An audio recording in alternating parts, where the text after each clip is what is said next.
Nagtataka ka siguro at napapaisip kung bakit binibigay mo naman lahat, minamahal mo ng totoo, nagiging seryoso at nag-e-effort ka sa isang tao, pero mas lalo kanyang binabaliwala, hindi binibigyan ng importansya, at ang malala, iniiwanan pa. Simply because hindi naman tayo pinipili or ginugusto dahil lang sa pamamagitan ng mahal ka niya or nag-aalala sa sayo. Kulang yon. Kasi wired tayo doon sa tinatawag na challenge. Importante rin na pose as a challenge, mga utol. Kasi parati tayo naghahanap ng sagot. Pagkatipong bitin at hindi nating alam or tinatawag nga po na misteryoso, nahuhook tayo doon. Dahil gusto natin yung feeling na nabavalidate natin yung feelings natin. Kung parati kang available, parati kang nandyan para sa kanya, hindi siya magkakaroon ng pagkakataon para i-validate yun. Hindi niya maiintindihan na namimiss ka niya, hinahanap ka niya, or kailangan ka niya.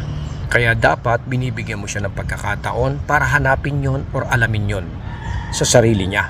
Kaya if you will pose as a challenge, yung mararamdaman niyang para kang isang trophy or premyo, hindi ka mababaliwala at mas lalo kang mamahalin.